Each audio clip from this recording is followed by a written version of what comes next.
Ya, baik. Assalamualaikum warahmatullahi wabarakatuh. Kami dari kelompok 1.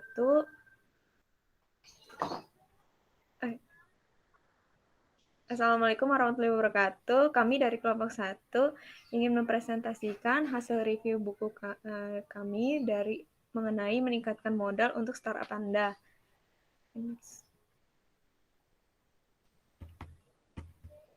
Ya, baik. Ini ada anggota kelompok kami, yaitu ada Rafdila Falanandahap, Nadia Salsabila, Muhammad Taufik Hidayat, Yosia Yosef Pendamanik, dan Leal Fata Munif.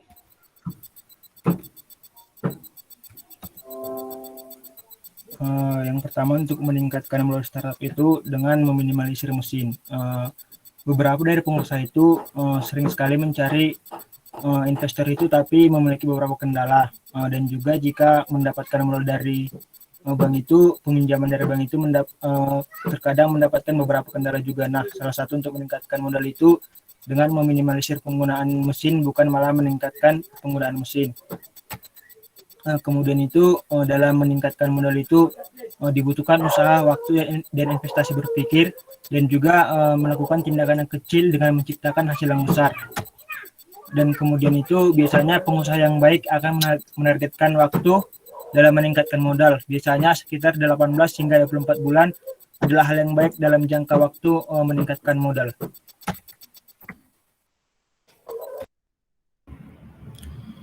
Tonggak sejarah yang harus dicapai dalam proses startup dan penggalangan dana Anda meliputi konseptualisasi ide, riset pasar, pembuatan rencana bisnis, kemudian menguji pasar, menentukan rekan pendiri Anda, membuat perekrutan kunci, membangun gagasan, prototipe dan pengujian, kemudian peluncuran produk minimum yang layak, memperluas pengabdosian awal pengguna, memperoleh pendapatan, bukti permintaan dari potensi skala, titik impas. Pengusaha harus fokus pada peningkatan modal untuk mencapai tonggak sejarah dan putaran pendanaan berikutnya. Jumlah ini harus mencakup bantalan untuk kelebihan dan anggaran untuk pemasaran lebih banyak dana. Next. Kemudian breaking even. Meskipun ada banyak tonggak dalam proses peluncuran, pemeliharaan, dan pertumbuhan startup, titik impas tidak dapat diabaikan. Tetapi begitu titik impas tercapai, para pendiri startup kemudian dapat bernegosiasi dari tempat yang berkuasa atau ditentukan. Dan secara teknis mereka tidak membutuhkan dolar luar lagi.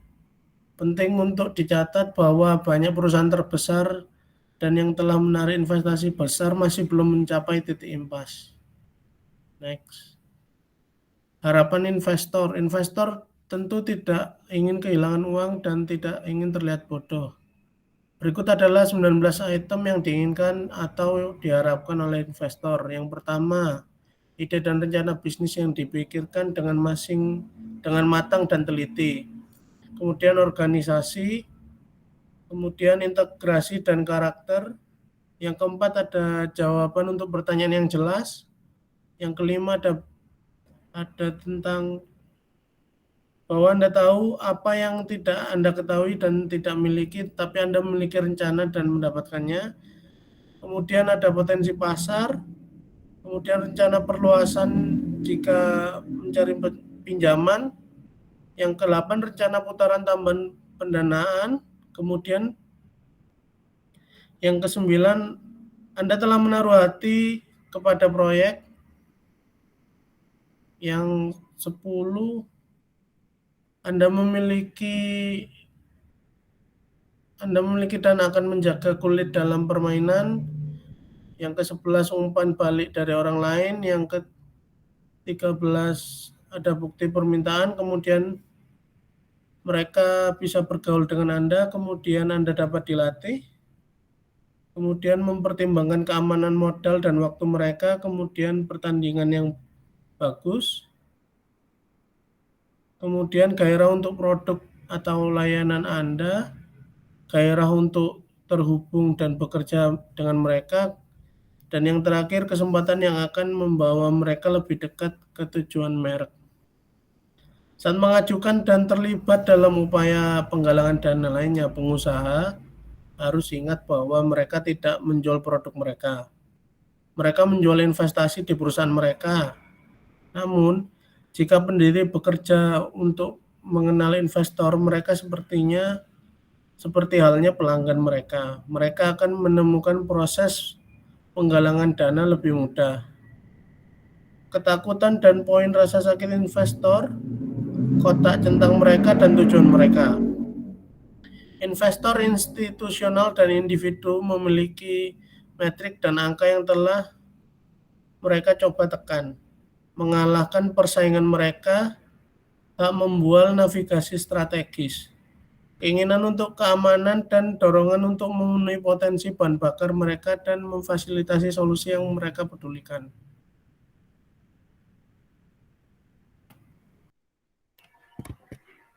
Ya, selanjutnya ada outperform of competition atau mengungguli kompetisi yang merupakan cara terbaik untuk menarik modal dan meningkatkan kekuatan negosiasi usaha serta menarik perhatian investor. Hal tersebut dapat dikatakan bahwa ketika sebuah usaha telah memiliki keunggulan, maka usaha tersebut dipercaya memiliki potensi untuk masa depan.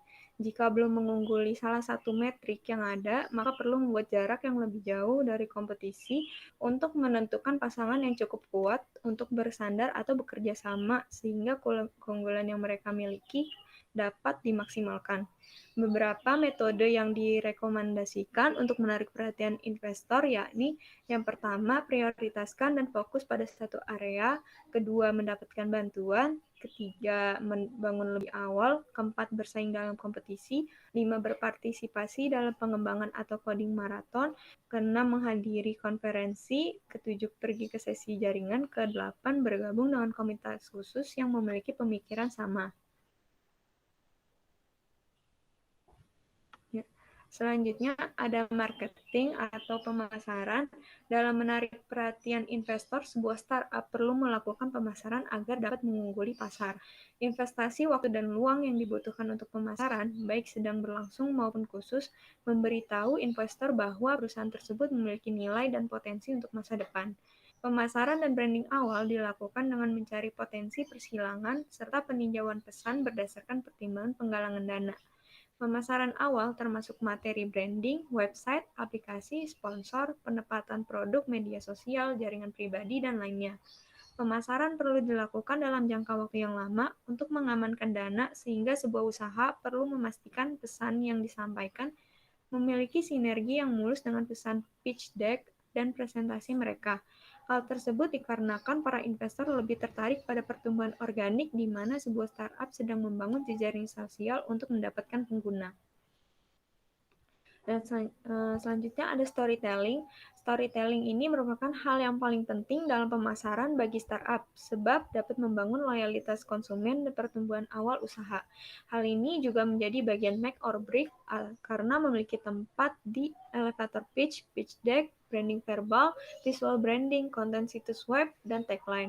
Setiap merek usaha memiliki cerita masing-masing dengan keunikan dan manfaat yang berbeda untuk mencapai tujuan mereka.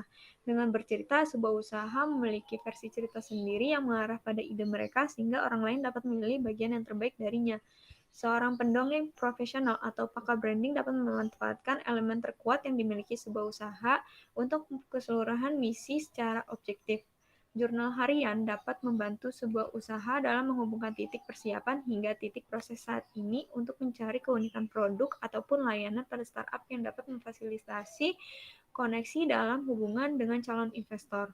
Beberapa pengusaha terbaik menceritakan kisah mereka dalam menggambarkan masalah yang mereka hadapi dan penyelesaiannya melalui startup mereka serta alasan mengenai awal usaha mereka.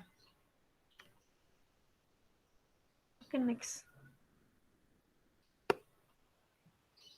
Ya, yang selanjutnya yaitu ada leveraging help, yaitu memerlukan bantuan. Kita sebagai pengusaha yang benar-benar bijaksana, yaitu adalah mereka yang cukup pintar untuk mengetahui apa yang tidak mereka ketahui dan kapan harus memanfaatkan seorang ahli. Ada banyak cara untuk melakukan ini dan opsi yang dapat disesuaikan, bahkan dengan anggaran yang terbatas dari sebuah perusahaan rintisan. Cara-cara tersebut antara lain kita bisa membutuhkan bantuan dari teman dan keluarga yang profesional, mentor yang terpercaya, bisa anggota sendiri, profesional bisnis yang menawarkan lokakarya dan sesi saran gratis, para pendiri, relawan magang, freelancer, investor yang ada, penasehat, mantan rekan, bahkan jaringan penasehat dan pendiri. Next. Ya, untuk selanjutnya ada divide and conquer. Dalam beberapa kasus, startup sudah memiliki pendiri yang berspesialisasi dalam keuangan dan pemasaran. Jika tidak memiliki salah satu pendiri dengan keahlian tersebut, mungkin ada baiknya untuk mencari karena keuangan dan pemasaran suatu hal yang penting dalam sebuah bisnis. Dan dalam kasus lain, jika suatu startup memiliki satu pendiri, perlu dicatat bahwa seorang investor biasanya lebih menyukai startup dengan banyak pendiri. Investor cenderung berpikir bahwa Anda sendirian karena Anda tidak mampu meyakinkan orang lain tentang potensi ide Anda. Akan tetapi, perlu diperhatikan, berhati-hatilah bahwa membawa terlalu banyak orang dapat menciptakan masalah yang lebih besar dengan terlalu banyak pengenceran dan situasi kepemilikan yang kompleks dan rapuh. Karena lebih dari 4 pendiri berbahaya karena pendapat yang sangat berlebihan. Next. Selanjutnya ada roller coaster of emotion. Tidak peduli seberapa hebat perencanaannya, petualangan dalam meluncurkan sebuah startup dan mengumpulkan modal akan menjadi perjalanan yang sangat emosional. Maksudnya bersiaplah untuk beberapa umpan balik yang tidak terduga. Dan bersiaplah untuk membuat beberapa penyesuaian untuk bergegas dan menunggu kecewa dan frustasi. Dan pastikan untuk memiliki kesabaran, karena dalam jangka panjang semuanya sangat berharga. Jika Anda siap secara mental sehingga perjalanan tidak akan terlalu berat dan akan jauh lebih memungkinkan untuk berhasil dalam memulai sebuah usaha startup. Baiklah, selanjutnya itu ada belajar menerima penolakan. Kesalahan dari banyak pengusaha itu yaitu dia menginternalisasi atau meyakinkan dirinya sendiri kata tidak yang dikatakan oleh investor potensial setelah beberapa pertukaran pertama. Nah, hal ini tidak bisa dihindari dengan calon investor itu harus terus disajikan informasi terbaru. Nah, kita harus konsisten dengan apa yang dijanjikan. Dengan konsisten tersebut, calon investor akan yang sebelumnya mungkin menolak, dia akan menginvestasi. Perlu diketahui agar penting untuk menjaga agar orang-orang tetap mengetahui pencapaian-pencapaian Anda. Next.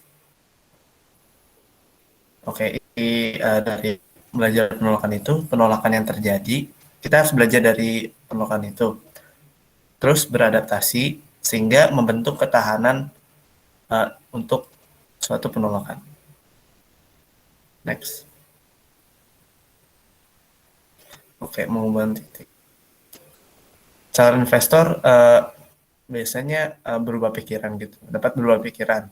Atau bisa saja calon investor yang mengatakan tidak itu dia menguji kita. Aset yang paling berharga dan gratis itu adalah kontak serta perhatian orang. Jadi aset yang paling penting itu network relationship. Nah, calon investor menolak tawaran bukan berarti tidak tertarik. Mungkin aja ada masalah yang lain, misalnya timing yang kurang tepat atau seperti perusahaan investor tersebut mengalami masalah likuiditas keuangannya. Nah, maka dari itu jangan membuang atau memutus kontak dari investor yang telah menolak. Terus melakukan update pada calon investor, meningkatkan modal, berfokus pada membuat hubungan. Next.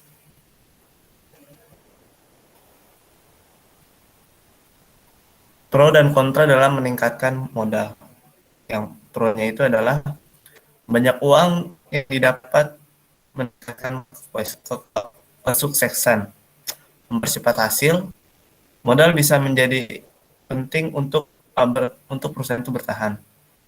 Dana yang digunakan untuk meningkatkan produk atau layanan.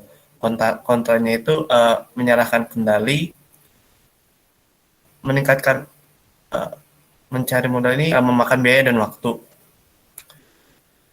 Beban berhutang pada orang lain, distraksi dari tuntunan tambahan, misalnya dari calon investor, misalnya dari investor yang tuntunan dari investor.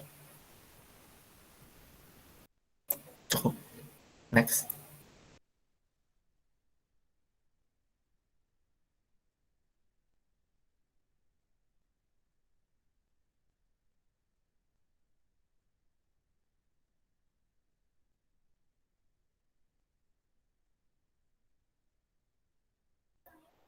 Ya, baik, sekian dari presentasi kami. Apabila ada kesalahan kata, dimohon maafkan. Wassalamualaikum warahmatullahi wabarakatuh.